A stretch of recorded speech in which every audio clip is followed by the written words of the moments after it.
రైతు భరోసాపై స్వల్ప వ్యవధి చర్చ. గౌరవ మంత్రి గారు.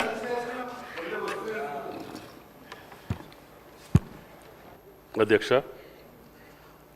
ఈనాడు అతి ముఖ్యమైనటువంటి రాష్ట్ర రైతాంగానికి అదేవిధంగా రాష్ట్ర అభివృద్ధికి తోడ్పడేటటువంటి వ్యవసాయానికి సంబంధించినటువంటి రైతు భరోసాపై స్వల్పకాలిక చర్చకి అవకాశం ఇచ్చినటువంటి స్పీకర్ గారికి సభ్యులకి అందరికీ ధన్యవాదాలు తెలియజేస్తా.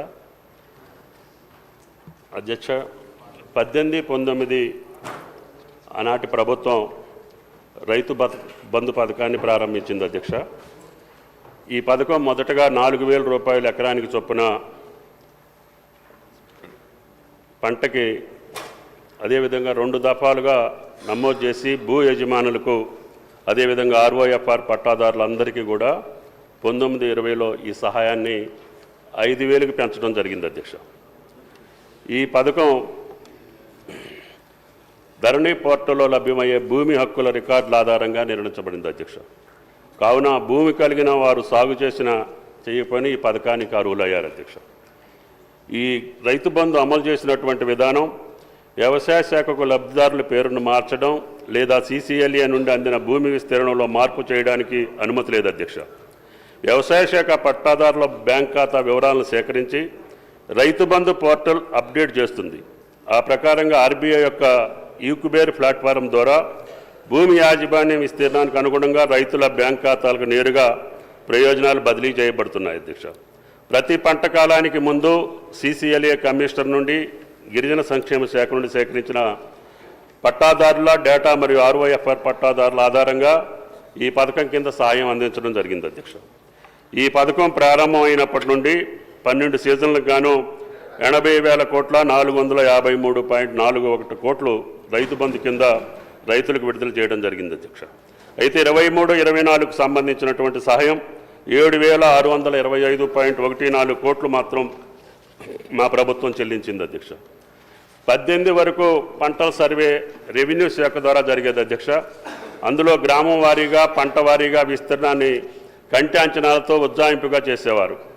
18లో భూమి రికార్డుల డిజిటలైజేషన్ తర్వాత పంటల సర్వే వ్యవసాయ శాఖ బాధ్యతగా మారింది. అధ్యక్ష, వానాకాలం 19 నాటికి AEOలు మొబైల్ యాప్ సహాయంతో పంటల నగదు సర్వే ప్రారంభించారు. అధ్యక్ష, 19 పంటల నమోదు ప్రారంభం నుంచి రైతు వారీగా రైతు బంధు సాయం పొందిన విస్తీర్ణం మరియు వారి పంట వేసిన విస్తీర్ణం విశ్లేషణ చేయగా సుమారు 21,283.66 కోట్ల సాగు చేయని భూముల కోసం విడుదలయ్యాయని గమనించడం జరిగింది. అధ్యక్ష, ఆ టేబుల్ కూడా మీకు నోట్లో ఏ సంవత్సరంలో ఎంత జరిగింది అనేది కూడా మీకు వివరాలు ఇచ్చాం. అధ్యక్ష, దీనివల్ల రైతు భూమిని సాగు చేస్తే మాత్రమే ప్రయోజనాలు ఇవ్వాలి. అధ్యక్ష, GO/RT నెంబర్ 231 ప్రకారం ఈ పథకం యొక్క ముఖ్య ఉద్దేశం. అధ్యక్ష, కానీ దీన్ని స్పష్టంగా పేర్కొన్నప్పటికీ అమల్లో చాలా వ్యత్యాసం కనపడుతుంది. అధ్యక్ష, అదేవిధంగా గౌరవ సభ్యుల పరిశీలనార్థం కేంద్ర ప్రభుత్వం అమలు చేస్తున్నటువంటి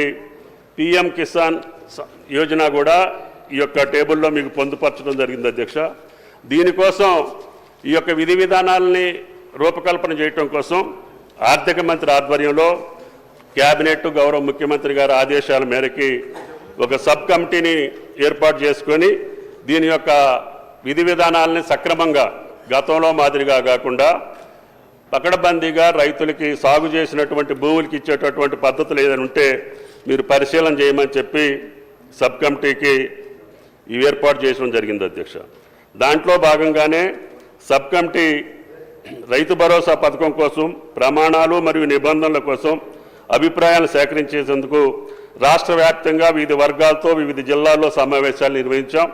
అంతేకాకుండా వీడియో కాన్ఫరెన్స్ ద్వారా రైతుల నుంచి ప్రతిపాదిత పథకం గురించి అభిప్రాయాలు సేకరించాం. అధ్యక్ష, సహకార సంఘాల నుంచి కూడా ప్రత్యేక సమావేశాలు ఏర్పాటు చేసి వారి యొక్క ఉద్దేశాలను కూడా గమనంలోకి తీసుకోవడం జరిగింది.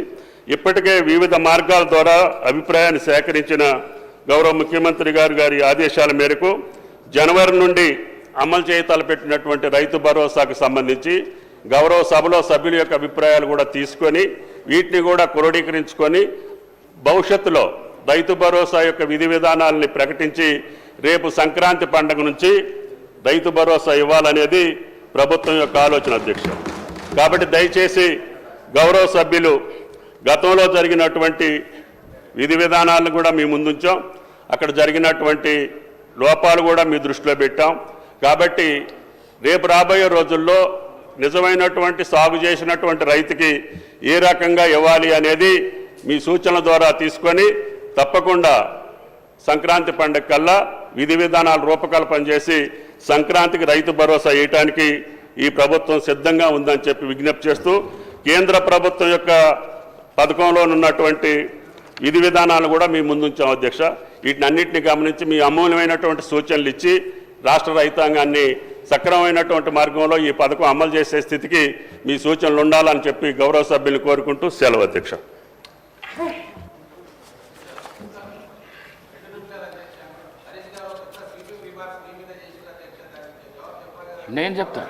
నేనే చెప్తా. గౌరవ సభ్యులు హరీష్ రావు గారు చాలా సీనియర్ శాసనసభ్యులు, 10 సంవత్సరాలు